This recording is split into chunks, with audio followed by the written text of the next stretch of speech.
we have people joining from all over the country. Amazing. As we will be in your hands. You let us know when you think we have critical mass. We are at your service whenever you're ready. I think we have a good amount of people here. So I'll just kind of kick things off. Hello, everyone. Welcome to our Females Founders Alliance Roundtable. And this one is in partnership with Denali Financial Consulting. And we'll be talking about your Startups First board. My name is S. Famajeri. I'm the program manager for Female Founders Alliance. And this is my first program I'm doing, so be gentle with me. But yeah, we're so excited for this particular roundtable. I think it's a topic that obviously a lot of people are excited about and want to learn more about. And I think with the experience of our presenters is going to be really great and informative for you all. We do encourage you all to ask questions. We'll be keeping an eye on the chat and let this be interactive. So definitely, reach out, ask questions, and we will have a Q&A section towards the end. So we're going to do about like 35 minutes of presentation, and then we'll go into Q&A. But yes, let's keep it interactive, and I will introduce our presenters.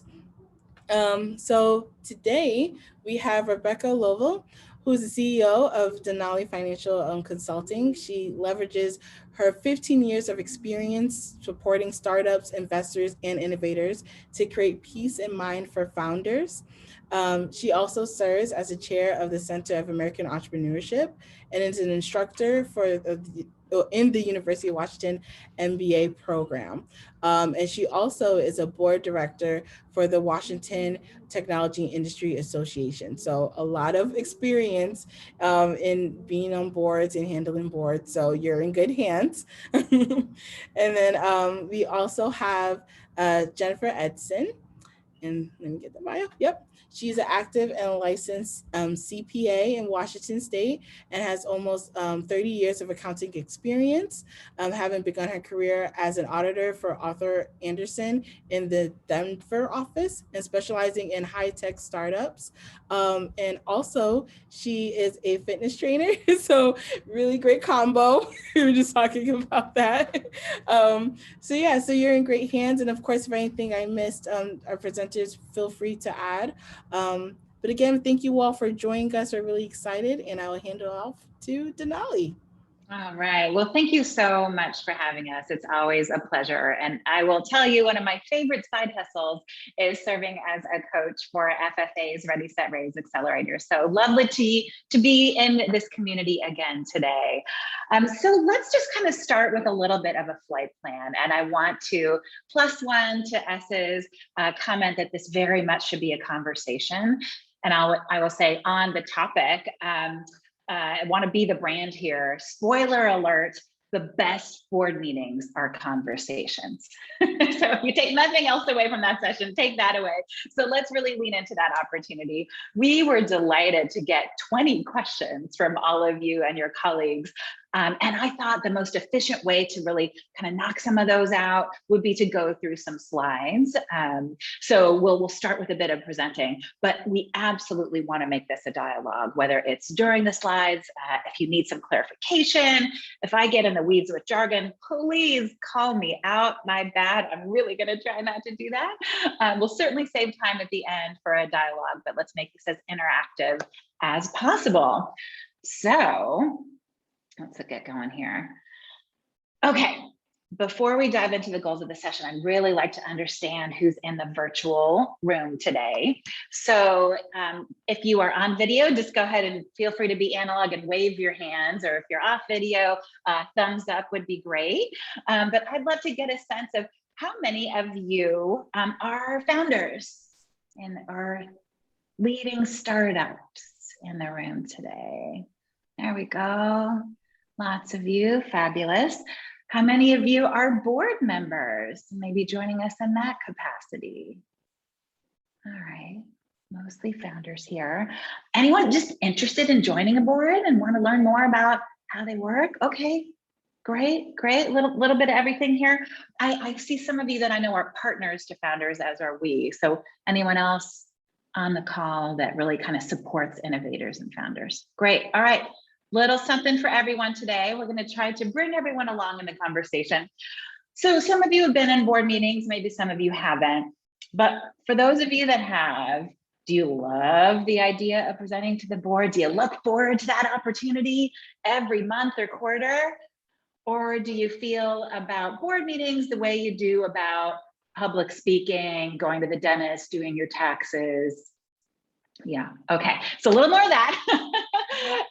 I hope that today, some of the things that you will take away are some really practical tips and techniques on how to leverage your board as a force multiplier and how to really look forward to those opportunities to extend your expertise and get that much needed help in visualizing your own success. So what we'll do just again in these brief slides is dive into some definitions, really try to understand what motivates board members and what their role is sort of technically and realistically. We, from our own experience and from investor and board member friends in the community, want to share some pitfalls that I think are pretty easy to avoid. And like I said, last but absolutely not least, give you some actionable insights and tips to take with you at the end of today. All right. And again, if you have questions, throw them in the chat, raise your hand. I'm going to lean on our FFA friends and Jennifer and Jeray to call it out if I happen to miss something. All right, so you can see on the slide, there are some clear strategic advantages, to having a board, but let's kind of back up. Why form a board? I don't want to practice law without a license, but it is the law. Like you actually have to have a board in order to do basic things like issue stock, fundraise, get a loan. But don't worry, your board could literally be one person. It could be the founder and CEO. So you probably already have a board. Make sure you get legal help. Like I said, I'm not a practicing attorney, and they can make sure that all your paperwork is squared away from day one. But you have to have a board. And as you think about adding board members, they really have, two technical responsibilities, and that's called duty of care and duty of loyalty. So their job is to help govern and really serve your startup and your company. And by duty of care, that means they can't be falling down on the job. They need to show up and do their responsibilities and be competent. And duty of loyalty is that they need not have any conflicts of interest that would prevent them from serving the best interests of your company. So that is their job. There's some liability associated with that, but just a ton of opportunity. So their incentives, their goals are aligned with yours and are aligned with growing the company. So when I think about what a successful board feels like, I think my favorite phrase is noses in, fingers out. So that means your board, it's their job to be nosy. Like they need to ask you the hard questions, like how are you performing against your plan? Help expand your thinking by kind of getting in the weeds a little bit. But they need to keep their fingers out of the management pie. It is not their job to run the day-to-day operations of the business. That's your job. They trust you to do that. So if it seems like they're being nosy, remember that's their job. But also, please keep in mind that if you're serving on a board, there's an asymmetry of information. Board members don't know what happens all day, every day in the lives of you and your team. So it is your job to tell that story and present a transparent and compelling narrative. But remember that there is a little bit of that imbalance. And so you being really communicative is going to help the board do their job. And the best board members truly want to help you.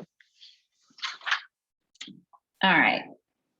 So just a little bit about when should I form a board. As I said, technically you should already have a board of at least one person, but when you think about expanding a board, more often than not, getting formal or institutional investment is a trigger for that.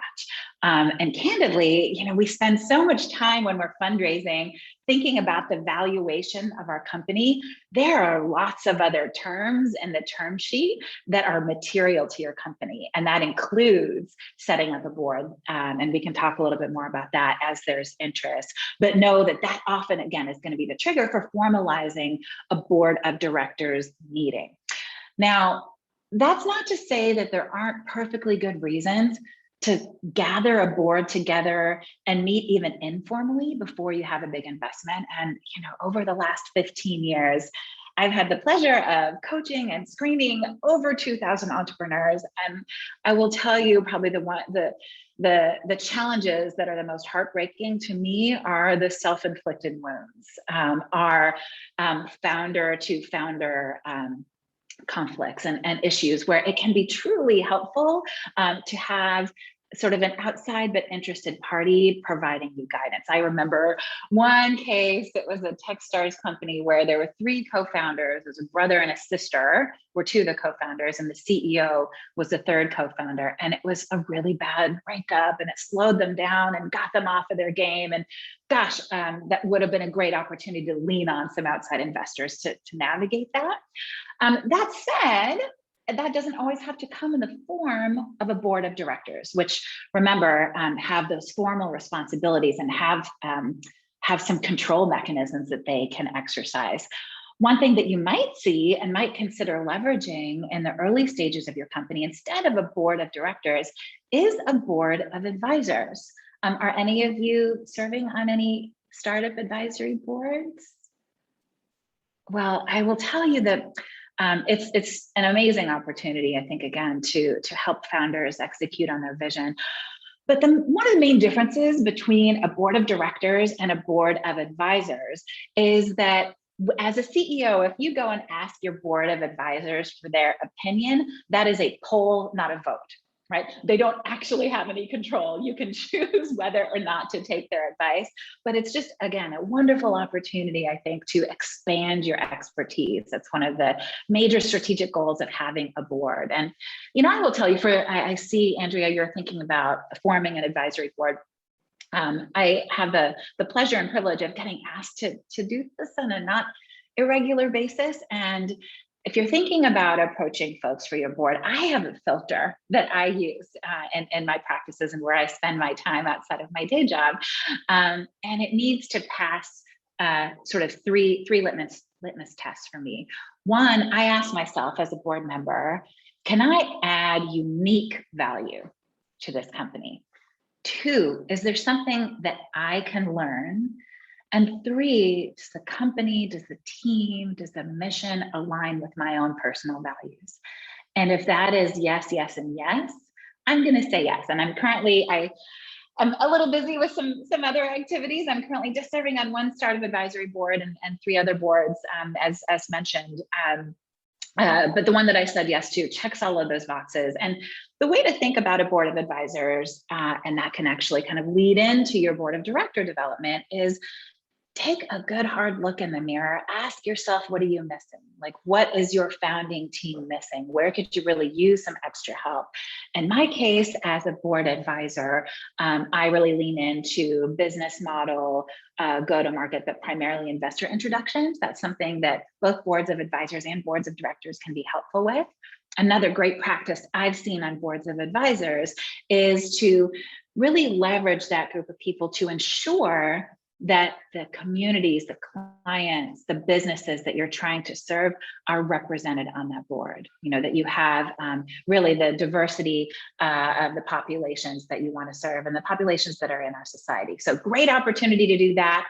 Hopefully the difference between advisors and directors is clear, less formal responsibility. But again, your incentives absolutely need to be aligned with that of the founder to be a really effective board member. I will say one last thing on this.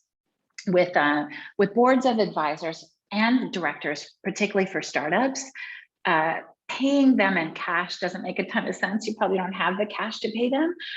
Thinking about some stock compensation is a practice for over half of the boards surveyed in a recent study. And for boards of advisors, the percent equity tends to range from about 0.25%, and in really unusual cases, all the way up to 1%. And I've seen the range. It's going to vary based on the stage of the company, based on how much funding you've already received, but also based on what you expect from the board member. I mean, I try to show up with my whole self for everything that I commit to, but there's just a little extra pressure to perform as an advisor when I have stock in that company, and it's my job to show up and be effective for them. I've seen some structures where, let's say that you're looking to extend the expertise of your sales or go-to-market team, and you may leverage someone on your board of advisors to open their Rolodex to you and make customer introductions. And if they're doing that on a regular cadence, you actually might see that over time you could step up their equity ownership from 1/4 to 1/2 to 3/4%. But kind of an unusual use case. Like I said, make sure you're working with your attorneys and that you're not using your boards of advisors as employees. But again, just lots of great ways to extend your expertise and have people that are truly rooting and working for you. Let's see here. I see a question coming in. Would it be unusual for board members to receive an annual profit share percentage?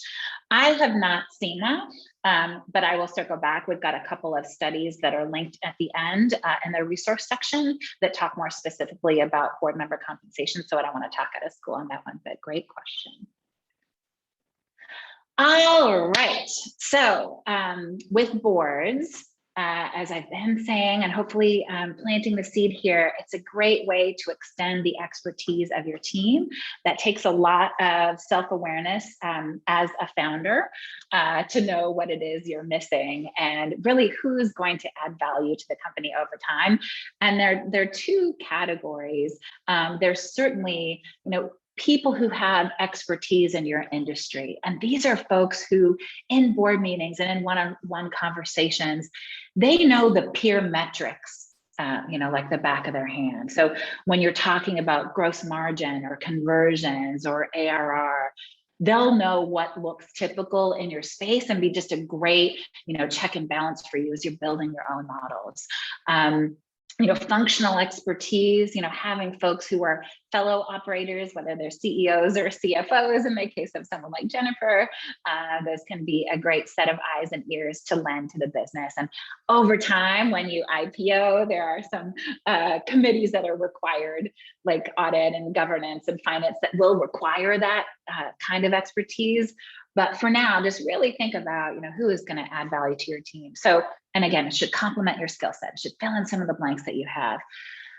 But I can't understate the importance of the soft skills, as people call them, or really the aptitude and the attributes of your board member. And two of, I think, the most effective and important attributes are someone who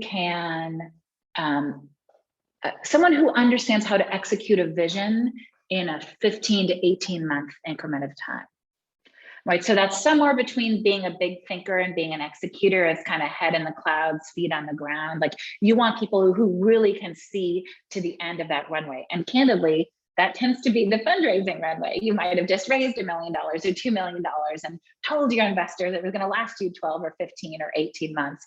And those are the folks that are going to join your board with some others and help you kind of deliver on that plan. So thinking about someone who knows how to execute on a plan. And secondly, the board meeting is a tool to move the business forward. Like I said, they have some control provisions in the term sheet. They have voting rights, and we're going to get into mechanics in just a minute here.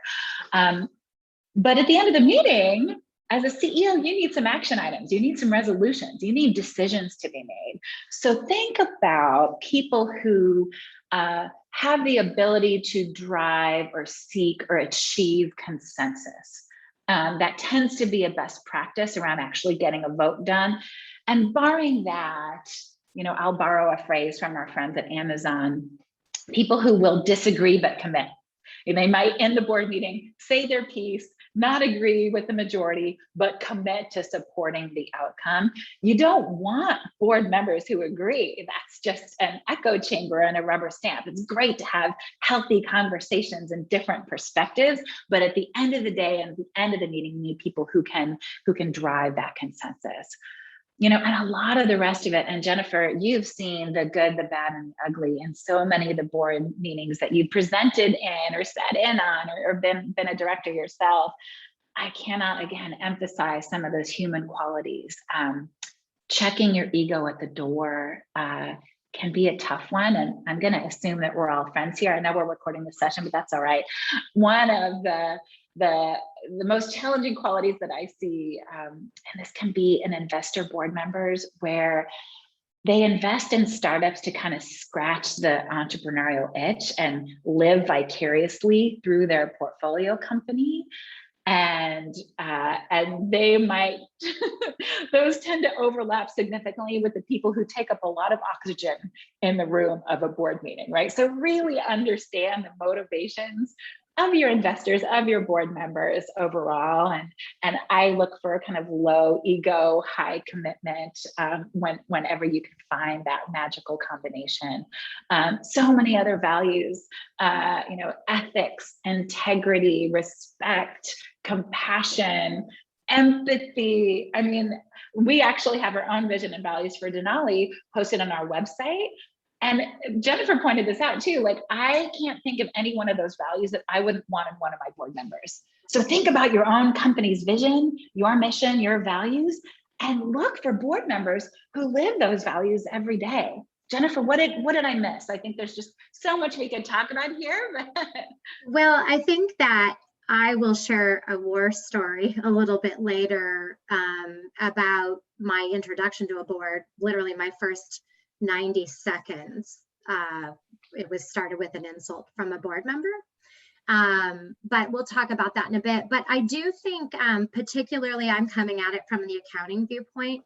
And if you are a founder that does not have a background that lends itself to understanding accounting or feeling comfortable with accounting, I would make sure that you have a board member that can translate, if you will, and into layman terms. Like, it's really, really important, because what I see happen on a board, we get sometimes accounting heavy boards, and then the CEO's completely lost because the accountants on the board aren't stopping to explain things. And so just making sure that you have good communication style with someone that resonates with you, to make sure that they're not letting you get lost in that translation, assuming that you know everything. So I think that leads me to a value that I see is looking for people with humility.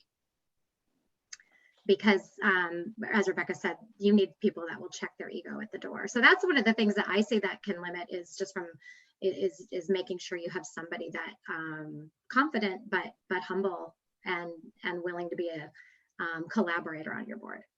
Absolutely. I am picking up a question in the comments before we dive into the joy of board mechanics. But Rory, thank you for flagging this.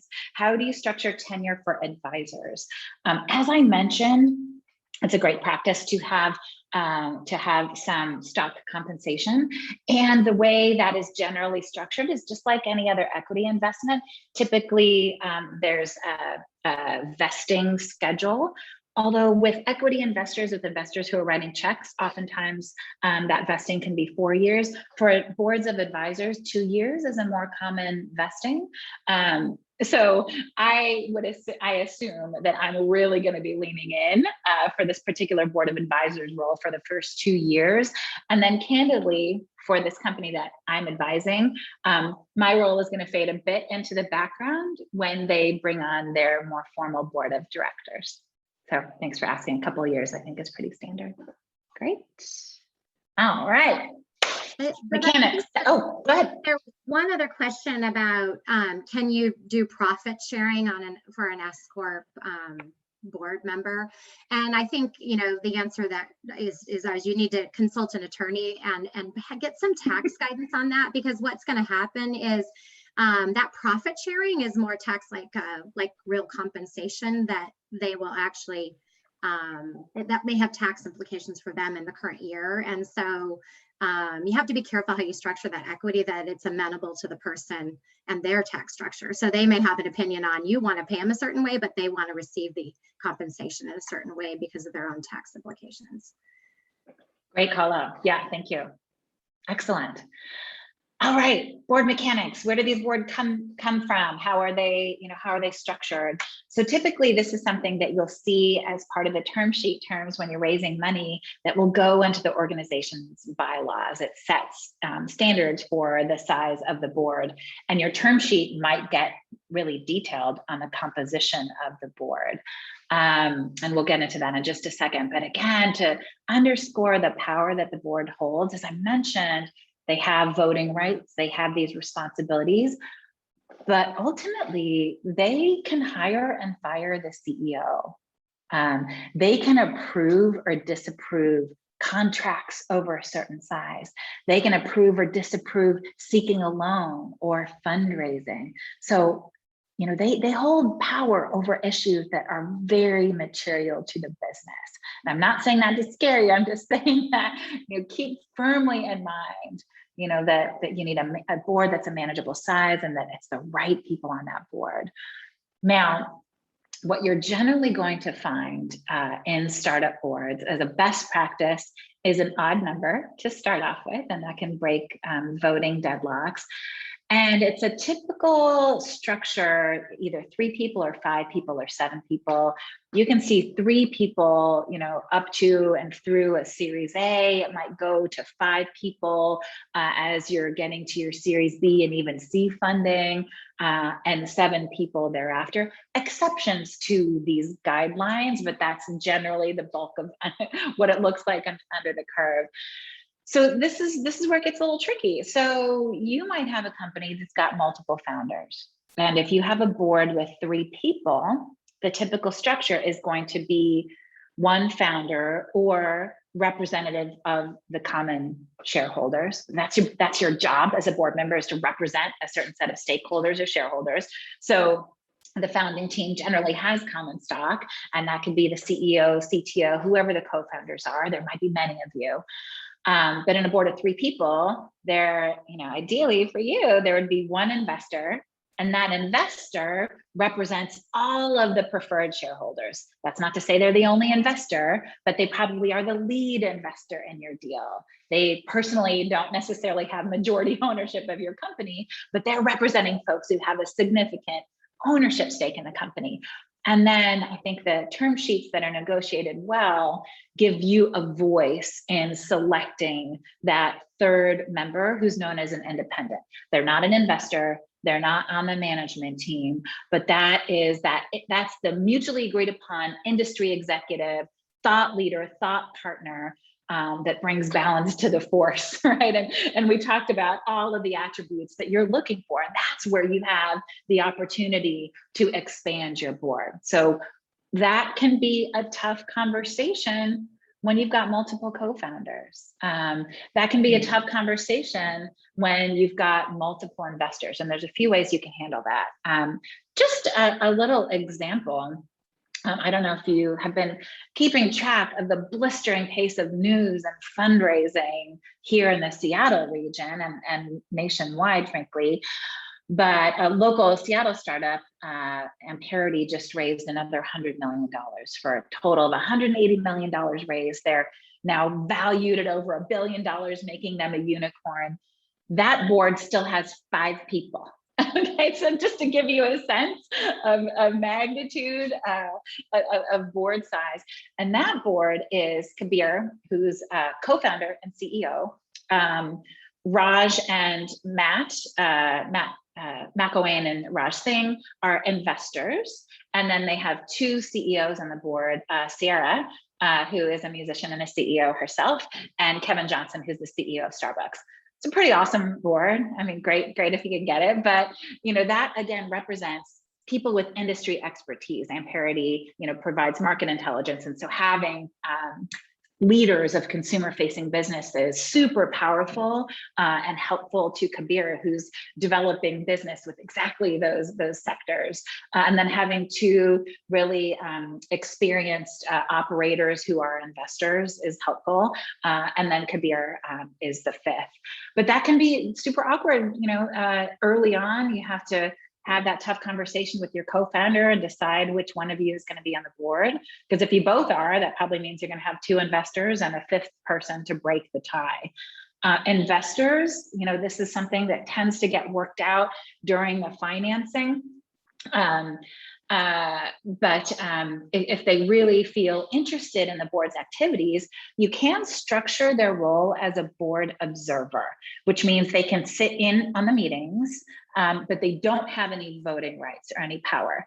Now, again, I'm throwing a lot over the fence to attorneys here because I don't want to get into dangerous waters. Just something to keep in mind with your board observers is they don't have the same standards with respect to confidentiality. So make sure that you have really good agreements governing who gets to serve on the board as an observer. It's a really great practice, I think, for VCs who are up and coming in their careers, where there might be a partner who sort of gets to have the voting board seat and an associate who sits in as a board observer.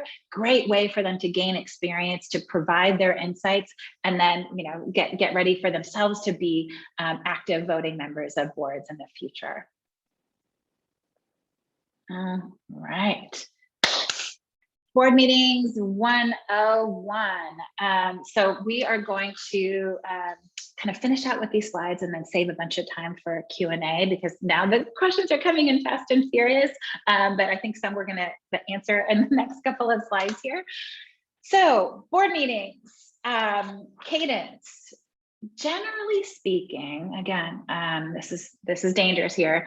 Quarterly board meetings are pretty standard, although we work with some startups who meet every 6 weeks.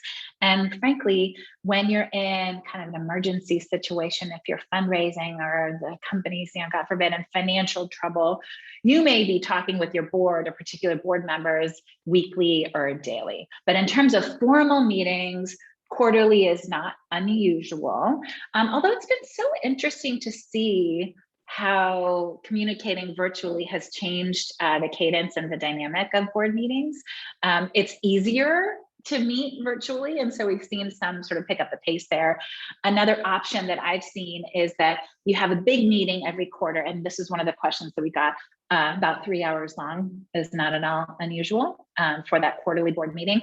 But you can either have shorter, less formal meetings on a monthly basis, or send reports out on a monthly basis. So again, you're not going a whole quarter, which can be a lifetime in startup world, before you're formally communicating with your board. So mileage varies there, but 6 weeks to once a quarter, I think is pretty typical. Jennifer, are you seeing any notable exceptions, please? Oh, actually, so I just wanted to add on cadence.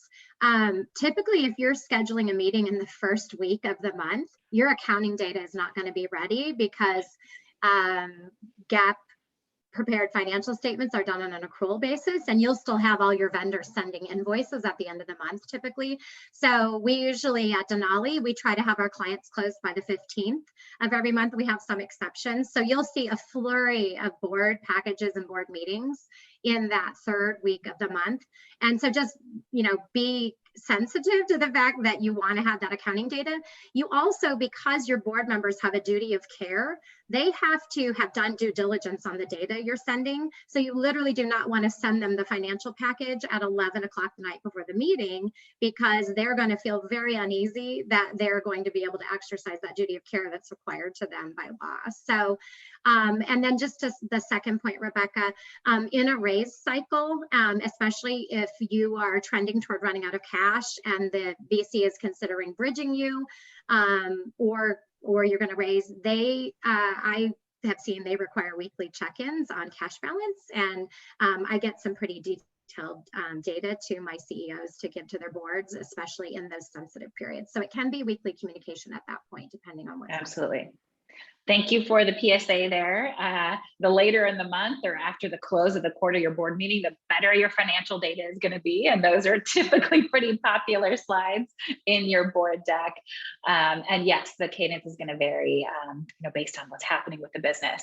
That actually segues brilliantly into the meeting agenda. So when you get into this meeting, what is it that you're going to talk about?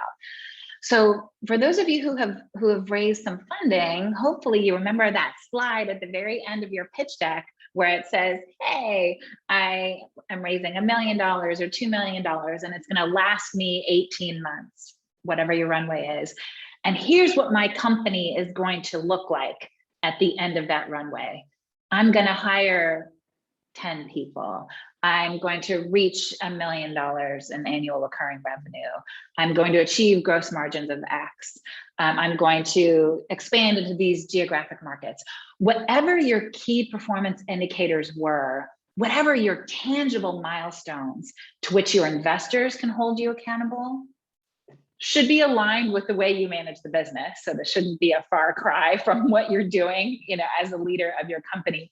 But that's the kind of data that your board is going to expect a report on in the board meeting.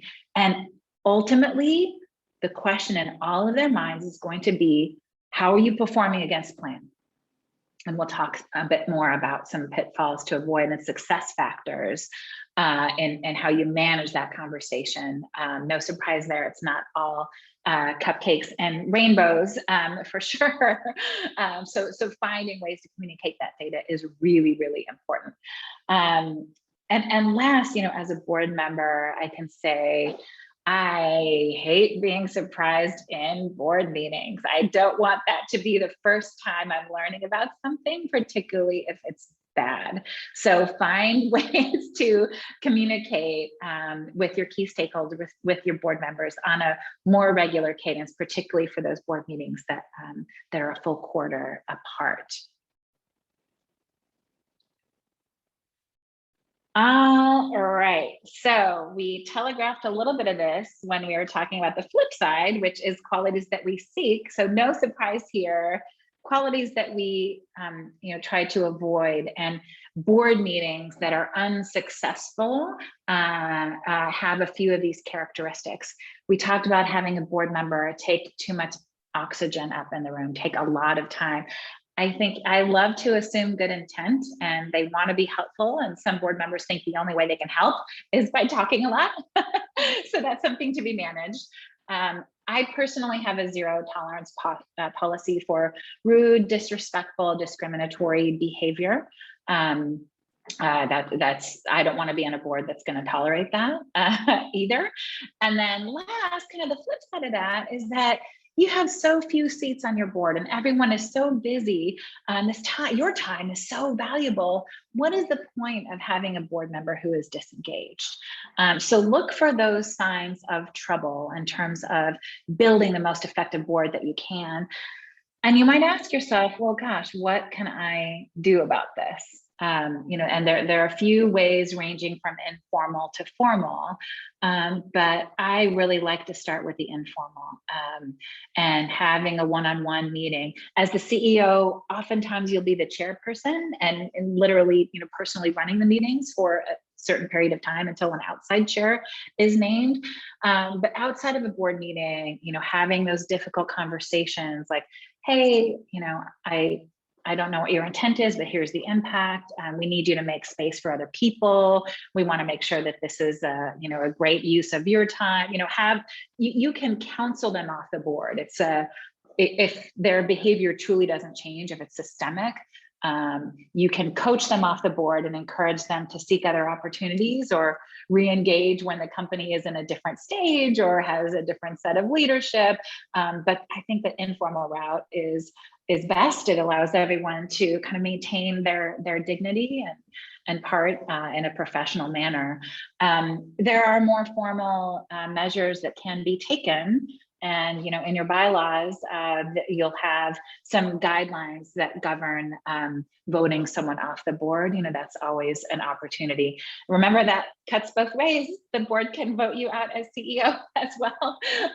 So keep that in mind. But in my mind, these behaviors are just not to be tolerated, and really can be, killers of managing an effective board. Jennifer, I'm reading your face here. Yeah. So this might be a good insertion for a war story. I had a situation where I was brought into a board meeting. Was brought in on a Thursday in kind of a fire drill sort of situation. Had no knowledge of the company. Worked all weekend. Hopped on a 7 a.m. Monday morning board call. So at this point, I've had maybe 20 some hours of exposure to a pretty dire, messed up financial situation. And within 90 seconds, the board member who asked a question didn't like my answer. And he said, "Who hired this incompetent girl?" Well, I'm 51 years old and I have 30 years of experience. So it was lovely to be thought that I was young enough to look like a girl. But he was immediately setting the tone. And I just, kind of, I agreed with him in the sense that the financial data was very, very hard to discern what was actually true, but I pushed back a bit on, with all due respect, I have 30 years of experience, I pushed back on the incompetency comment. I talked to the CEO about it later, because as I sat on the board meeting, this person clearly dominated and he was tyrannical. And I asked about that, and the CEO said, "Well, I'm so sorry that he said that. That's just how he is. We've just all learned to, quote, deal with it." And then he said, "You might have noticed one board member just hung up the minute he started on his rant." And, there was like this sort of apology, but I think as I reported that back to Rebecca and our founder, they both just said, absolutely not acceptable to be treated that way. And that was enough for us to pull off the client, like to tell the client that we aren't going to tolerate that. As I watched this client over the next 60 days, I believe personally this board member was violating duty of care, and he was running the show. And there were other investors on the call, and I'm not sure at what point it went wrong, but the CEO's comment of, "It's always been this way. He's kind of just been like this. We all deal with it." Absolutely not. They should have gotten rid of him a long time ago, like as a board. So toxic. Anyway, No, thank you for sharing that. It was, and I tend to be a person who calls in versus calls out. Like, I like to take people aside and give them a chance. But when it's egregious examples like this, when it's disrespectful, discriminatory, frankly unacceptable, what you did in that meeting, Jennifer, and owning your power and your voice is so important. And whether you are a CEO, a board member, an observer, taking up that space, knowing that, gosh, if that particular board director had been voted off the board, I see a question, voted off the board years ago, imagine who they could have gotten in their place. Imagine what better, more helpful advice and insights they could have gotten. The opportunity cost is huge.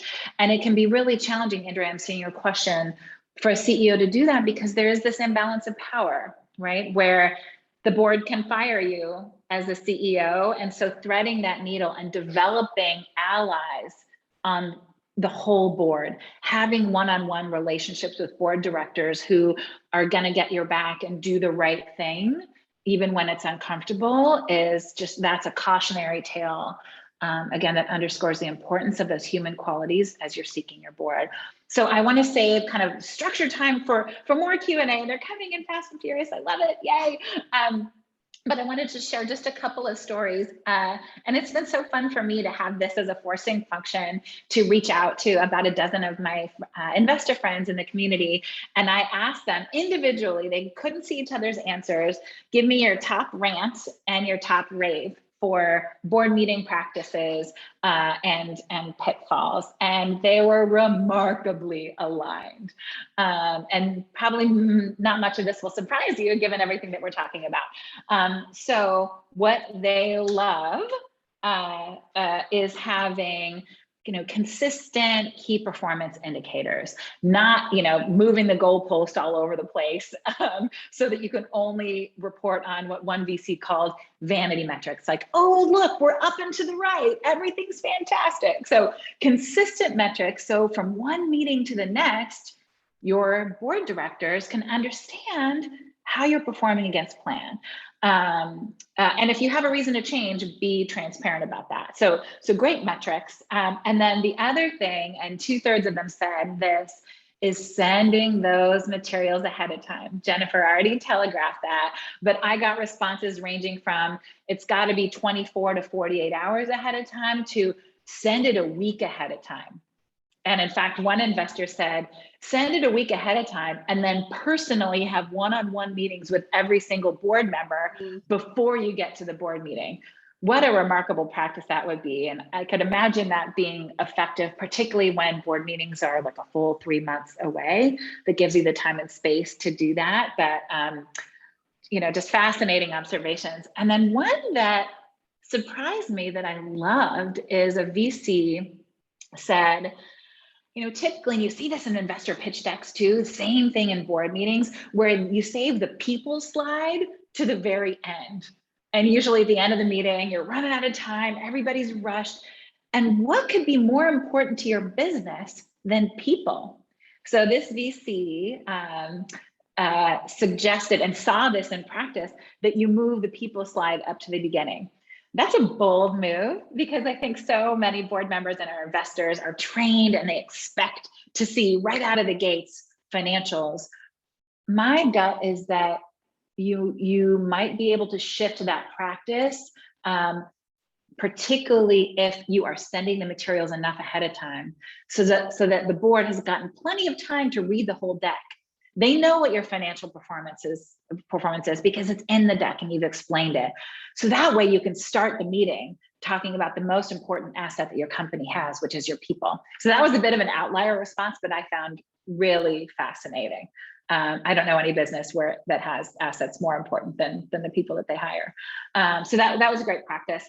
And then the rants were the flip side of that. No surprise, like everybody's top pet peeve was getting, the board materials too late to prepare, and reporting on metrics that, again, change from time to time, that there's no consistency in the format. So two sides of the same coin, but those were the key observations that I got. And these are folks, again, sorry, I know this is a national audience, but I reached out to Madrona Venture Group and Ascend VC and Sea Change, Fuse VC, Voyager, many others, but really great and consistent data that tells you, I think, that if you can develop those individual relationships, communicate early and often, that if you do that, a board meeting feels like a conversation. Who likes going to any meeting, board meetings or not, where it's just like a book report and you're all just reading slides together?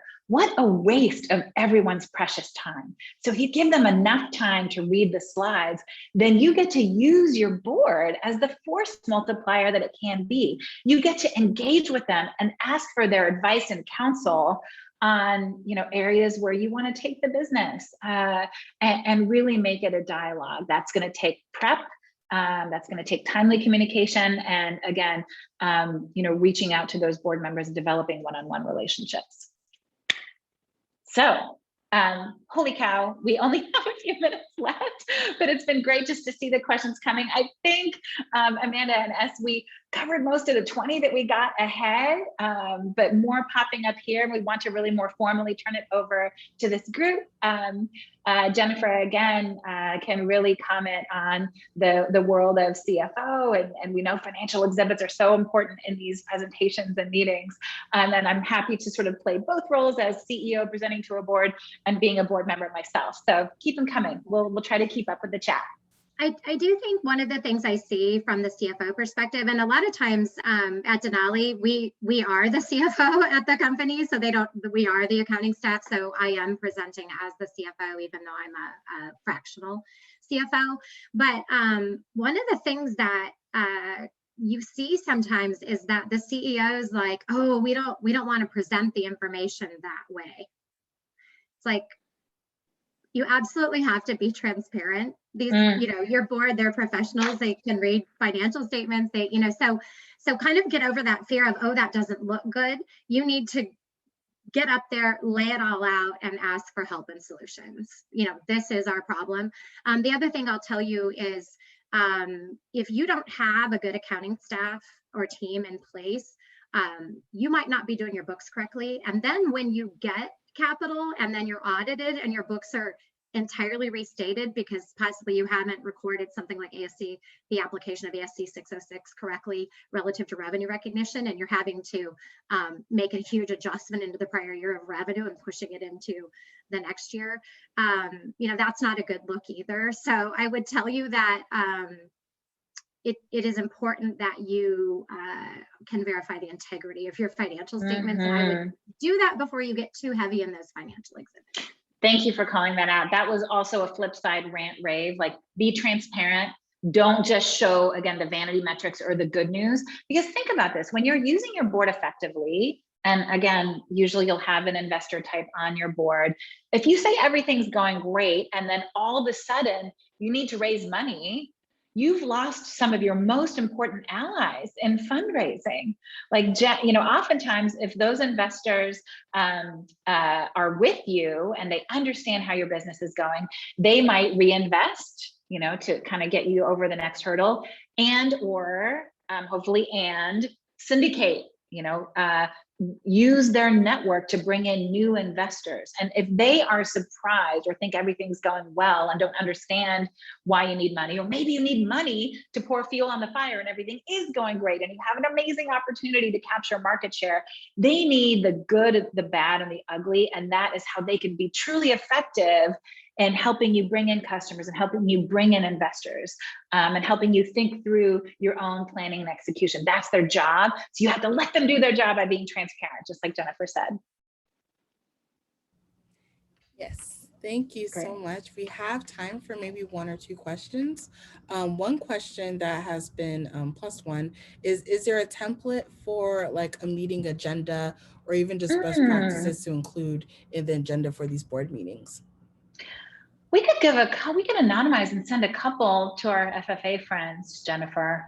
Yeah, we'll circle back on that, and feel free to share both this deck and the resources that I link to here,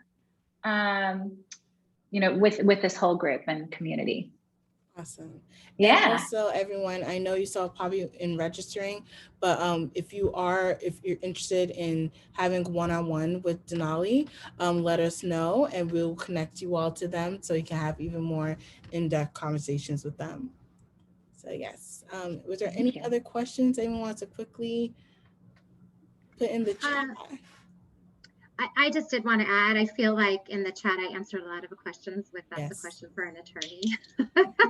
So, it's like, oh, I think you hear that and you're like, oh, but that's another, however many $100 an hour. I really want to underscore the importance.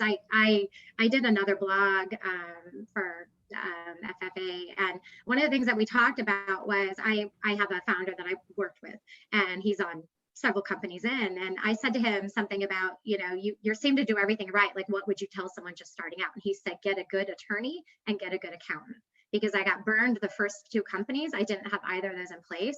And once you do that, you have an absolute foundation to launch from, and you can sleep at night, like knowing that it's done correctly. And so as much as you want to go it alone and bootstrap it and consult the internet and friends and my cousin's brother, this is a girlfriend, or or I guess my cousin's girlfriend, who's an accountant or kind of an accountant, like, get good advisors in place. Like, that's the one thing I can tell you on guiding you, and then they can help you with this board formation as well.